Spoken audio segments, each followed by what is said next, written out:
Good morning. I'm doing something different. Yes, that's right. I'm Star Connor with Fitness Friday, and today I'm actually on skates with Shipwreck Alley's head coach, Skella. How are you doing? I'm doing great. Good. And you, like I said, you have me on skates this morning. And you look adorable. Right. And it's actually fitness. I can't believe it. Oh, yeah. So talking about fitness today, how is roller derby actually fitness? It was a lot to get this on, first of all.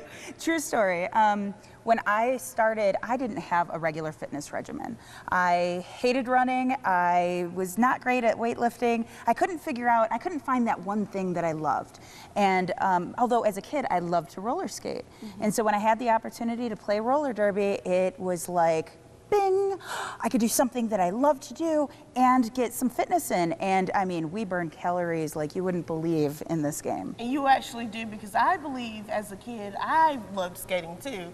It was something we did every week. Now, a lot of people don't understand how can it actually be fitness. What part of the muscles do you think you're working the most? So many. I would say obviously your quads and your hamstrings get a lot of work. What ladies who join roller derby notice the most is that their pants feel different after they've been skating a long time because they're building up so much muscles in the top part of their legs, and it's lifting exactly where you want it to. So obviously a lot of leg work, but as we know in roller derby, you fall a lot too. So getting up off the floor, you can also get a heck of a warm arm and back workout as well. Right, and I noticed core. Because you're standing on wheels, so it's a lot of core workout. I noticed like my stomach felt good, you know, when I actually skated all the time. Yeah, 100%. That's kind of the first thing that we teach you in roller derby is your derby stance. So your derby stance is to have kind of a straight line going down, but it's kind of like a squatted position. Okay. And you're engaging your core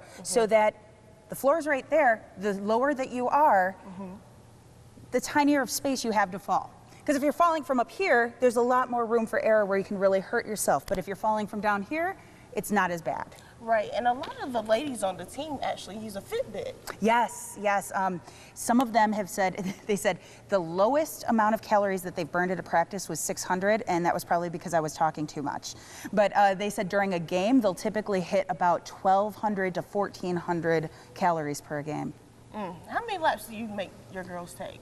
Well, a lot. But in practice, we do it over and over, but the standard to pass the minimum skills requirements is 27 laps in a minute. So you got 60 seconds to get those 27 laps in.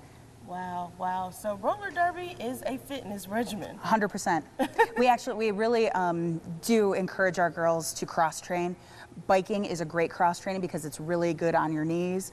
Weightlifting, so when you're powering through the pack and you have to get past those girls, you can throw you know, a little muscle around as well.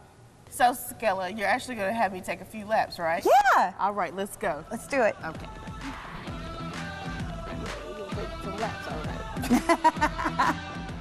Skella, I'm actually feeling this in my legs right now. A lot of people don't realize how much endurance it's actually taking to be on these skates right now. Oh yeah, it's a lot different than when you're skating as a kid, because when you're skating as a kid, a lot of things are different. You have so much more energy and there's so many more things that you can do. Whereas when you're an adult and you're doing this for fitness, you're challenging a lot of body parts and a lot of different muscle groups that you don't use day to day. So what you might feel tomorrow as you're recovering is because you're putting all of this strain on your core, is your back, your lower back is going to probably be feeling it. So it's really important to do some back stretches afterwards. I actually feel it in my ankles right now. Oh, sure.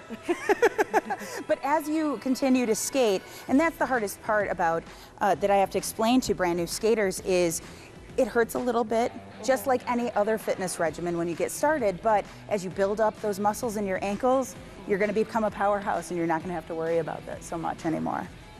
Every body shape and size can be utilized on the track. Little tiny skinny girls can be jammers and can skate really fast and slip through those cracks in the path. Larger girls like myself can be used kind of like linebackers to make sure that those little tiny girls don't get through. Right. You know, people that are tall, people that are short, there's no perfect body size for roller derby. Or skating, period. Yeah. Well, thank you so much, Skella, for all of the knowledge and tips about derby fitness. Until next Friday, I'm your host, Star Connor, for Fitness Fridays.